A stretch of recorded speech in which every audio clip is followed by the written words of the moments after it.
शिक्षकों के फिर से ट्रांसफर पर बना संशय, कहीं शिक्षकों के साथ छलावा तो नहीं। खबर देखने वाले तमाम दर्शक बंधुओं को एक बार फिर से अपने ही दोस्त एसके चौधरी की ओर से प्यार भरा नमस्कार और आदाब। दोस्तों, बिहार के तमाम कोटियों के शिक्षकों के लिए एक बार फिर से स्थानांतरण गाइडलाइन जारी कर दिया गया है। और यह गाइडलाइन जारी होते ही एक तरफ जहां शिक्षकों में खुशी का माहौल है, तो वहीं दूसरी तरफ इस पर संशय भी उत्पन्न हो रही है। शिक्षकों में इस बात को लेकर भी भ्रम की स्थिति बन गई है कि ऐसा न हो कि बिहार सरकार और शिक्षा विभाग द्वारा शिक्षकों के साथ कोई छलावा कर दिया जाए।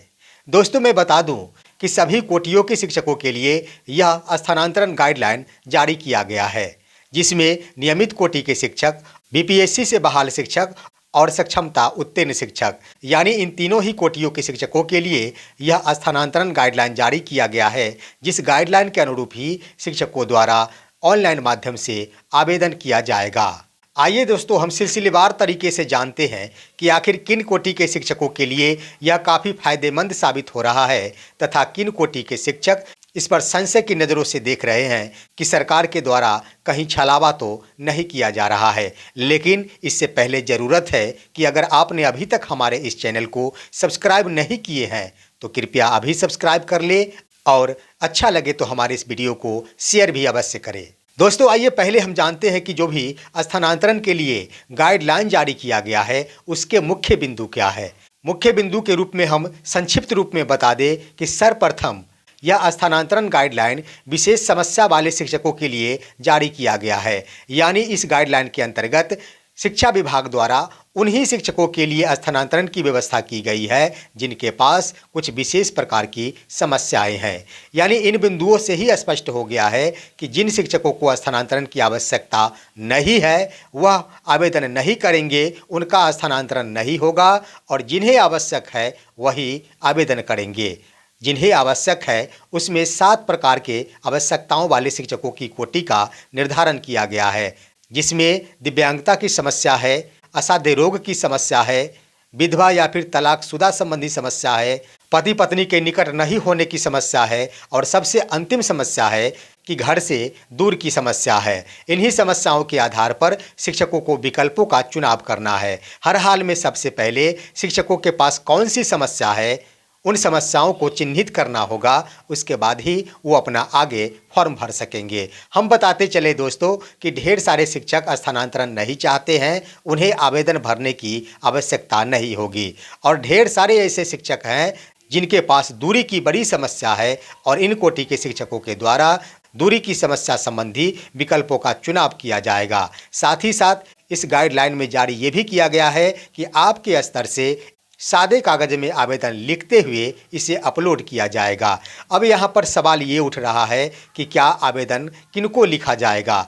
तो दोस्तों, इसके लिए तो दिशा निर्देश जारी किया जाएगा ही, लेकिन मैं आपको बता दूं कि जहाँ तक ये पत्र कहता है कि आवेदन के क्रम में जिन शिक्षकों के पते में अगर कोई गड़बड़ी या फिर त्रुटि हो गई होगी उनको जिला कार्यक्रम पदाधिकारी स्थापना के पास एक आवेदन सुपुर्द करना होगा, और उनके माध्यम से ही उनके पते में सुधार किया जाएगा। यानी इस स्तर से कहा जाए तो आवेदन अगर लिखने की बात होगी तो जिला कार्यक्रम पदाधिकारी स्थापना के नाम से ही लिखने की बात हो सकती है।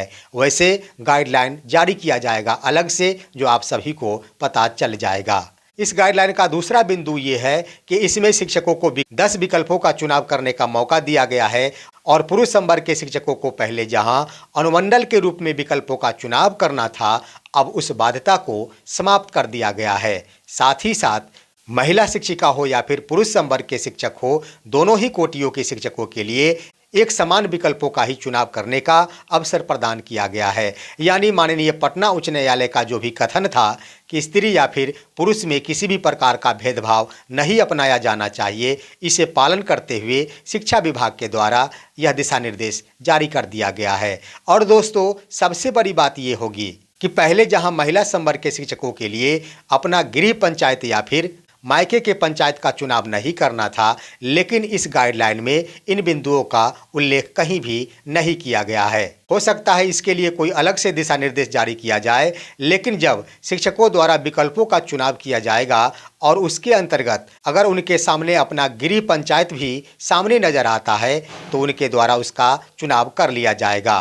साथ ही साथ मायके या फिर ससुराल के विकल्पों भी सामने उभर कर आता है तो भी उनके द्वारा उन विकल्पों को चुनाव कर लिया जाएगा।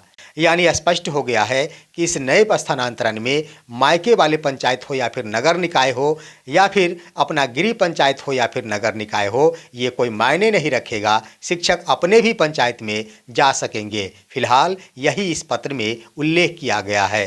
दोस्तों, मैं बता दूं कि विकल्पों के चुनाव के अंतर्गत शिक्षकों को जिला, प्रखंड, पंचायत या फिर स्थानीय नगर निकाय का चुनाव करना है।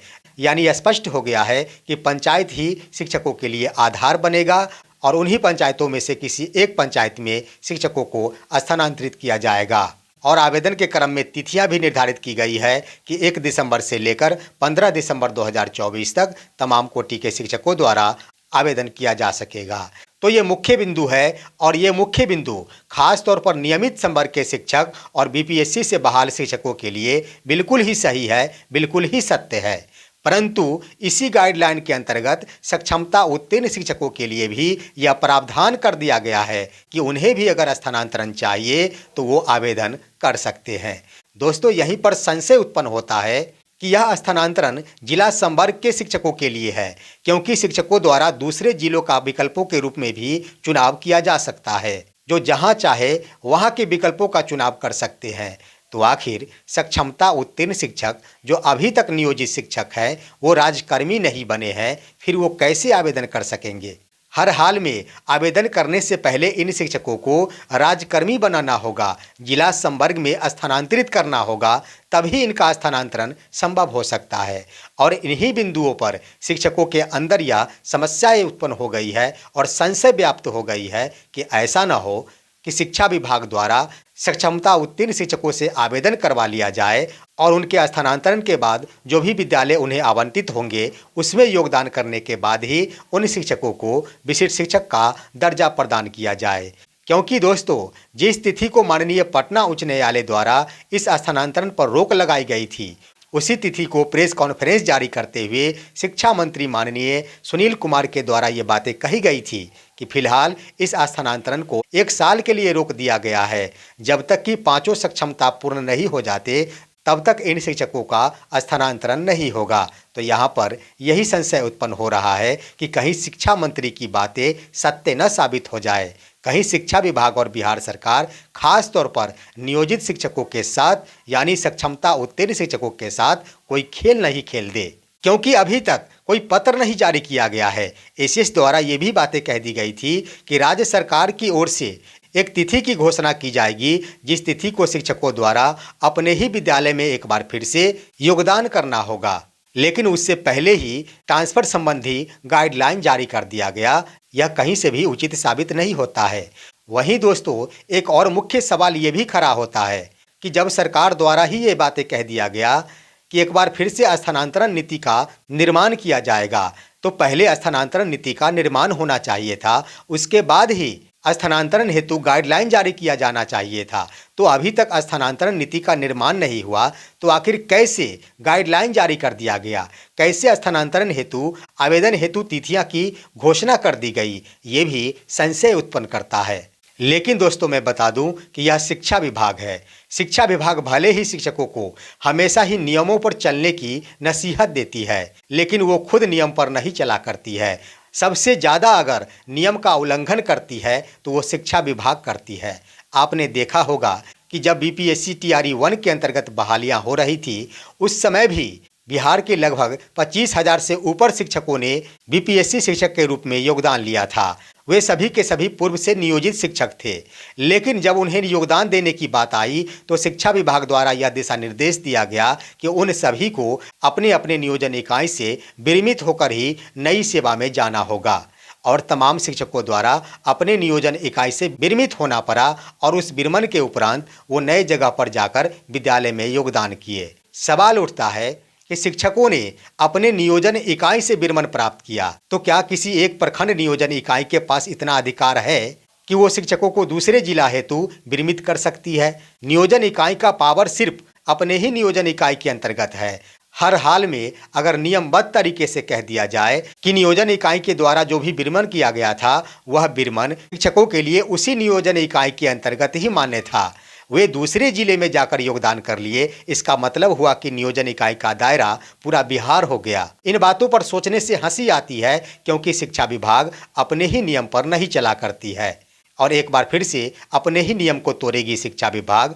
निश्चित रूप से जब 1 दिसंबर से फॉर्म अप्लाई की तिथि का निर्धारण कर दिया गया है, तो इस बीच के अवधि में नए स्थानांतरण नीति लागू किया जाएगा। गाइडलाइन जारी कर दिया गया, लेकिन नियमावली उसके बाद की तिथि की होगी। यही नियम का उल्लंघन होगा।